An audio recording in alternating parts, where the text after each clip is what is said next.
would you please do this before you go out and buy any supplements whatsoever.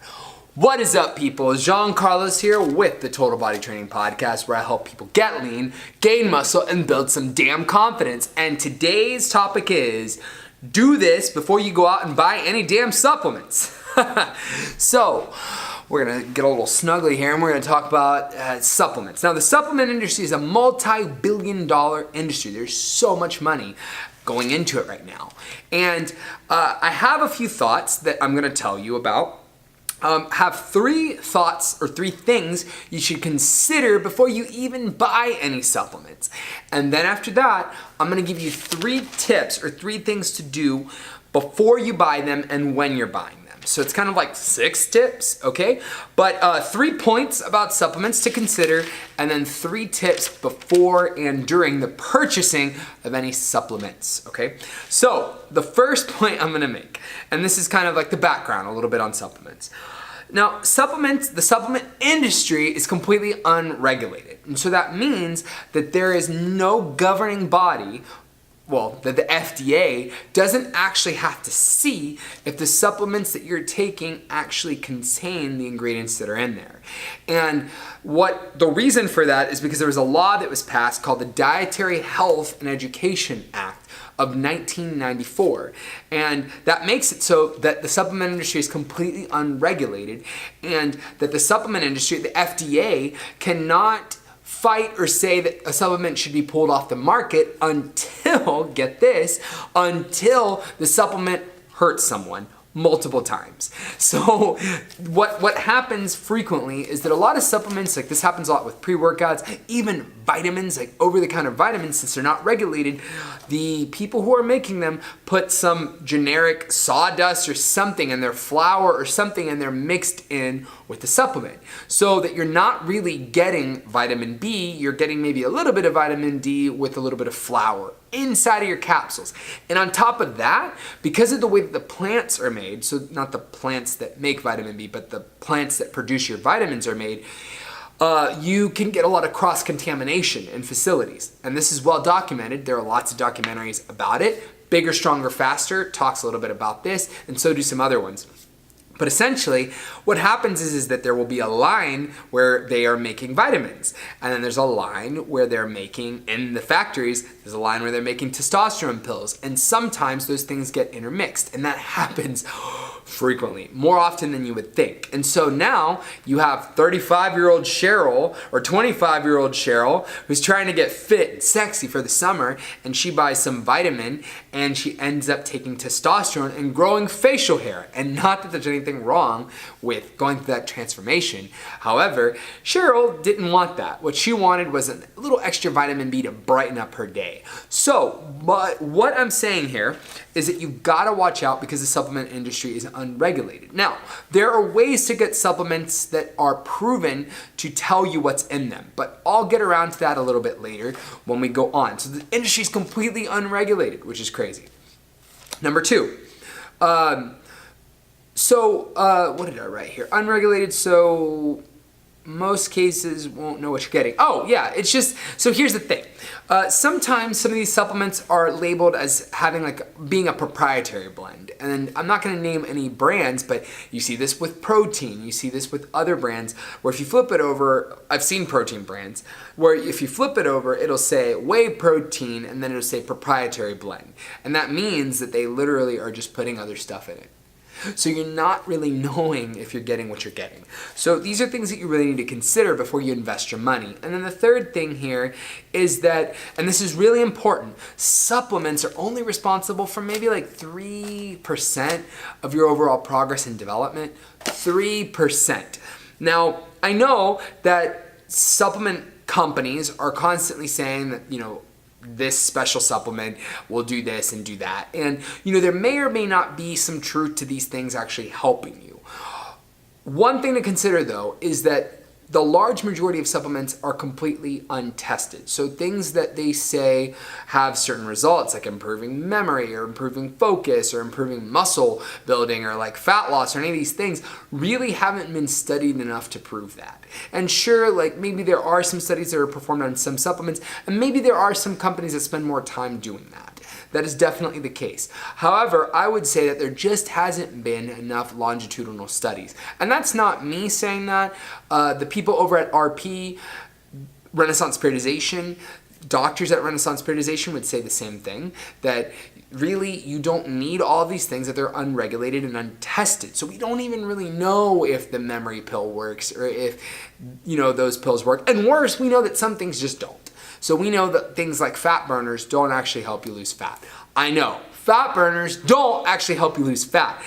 Now the fat burners in the 90s did, because the fat burners in the 90s had essentially like pseudoephedrine or ephedrine in them, but they got pulled off the market because essentially that's just like a low dose of speed, which everybody knows, speed and cocaine will make you lose some damn weight. So that is just what you should think about. Now that 3% of your progress, really, there are only maybe 3 supplements that are proven to have beneficial results. So like a solid protein, so we're talking about from an animal source like whey protein, or a solid, what's the other one that comes from cottage cheese? It's casein.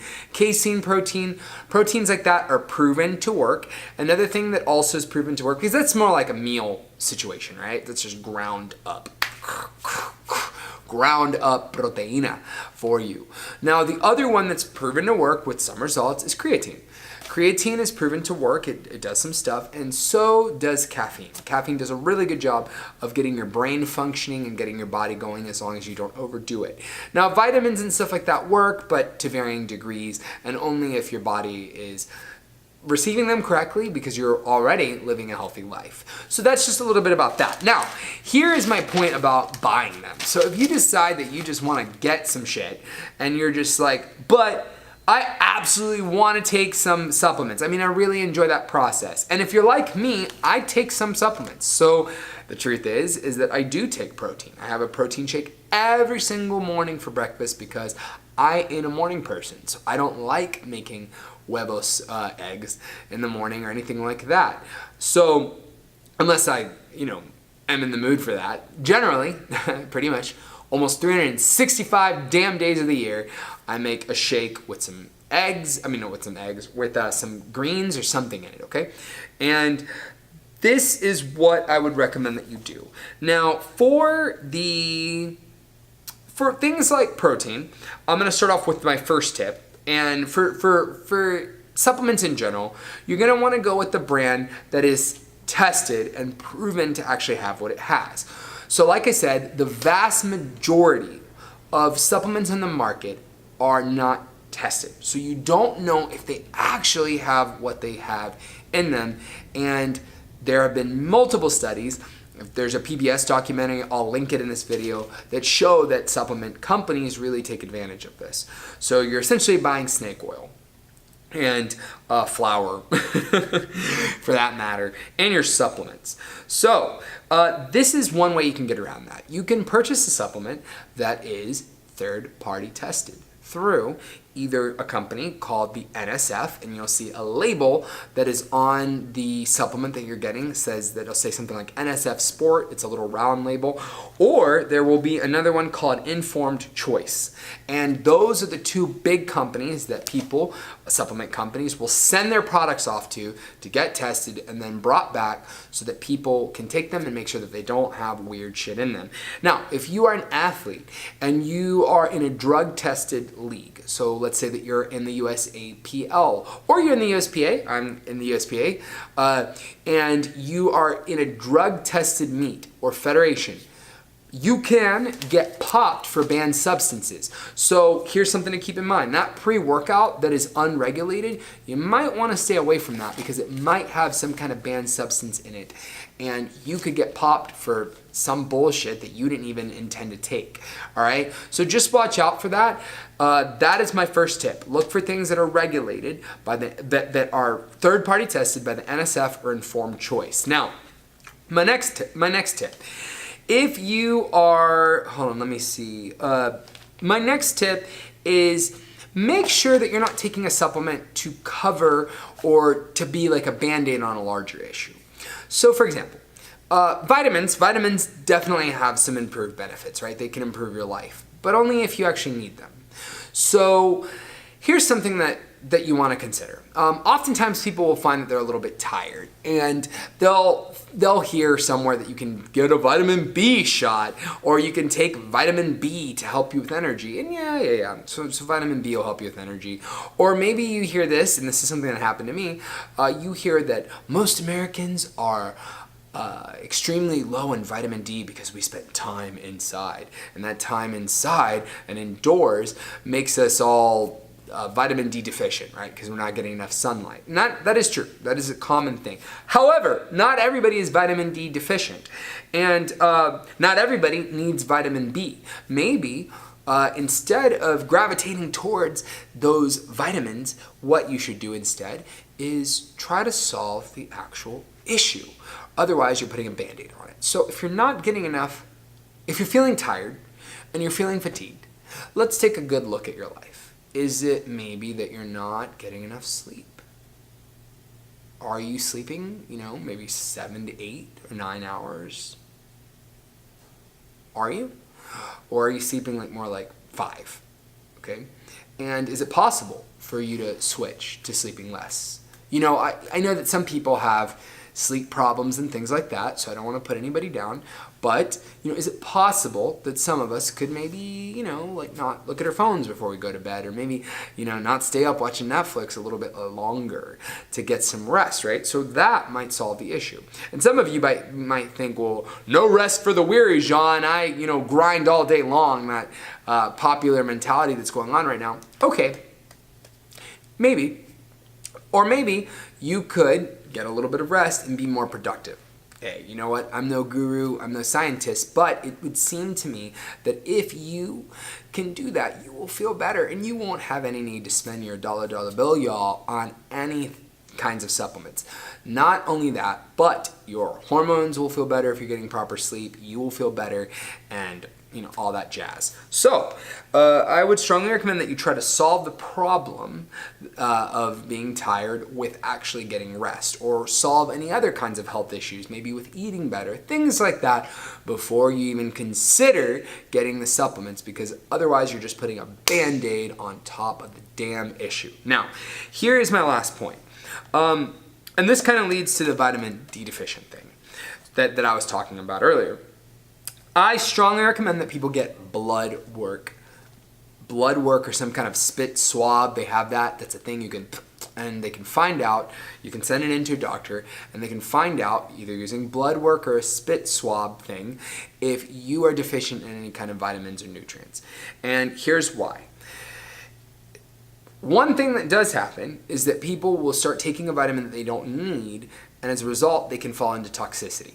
And so that means that maybe you don't need that vitamin B12. You just need some sleep. But you think, I need some damn vitamin B to pump it up and get more energy because I heard that gives you more energy.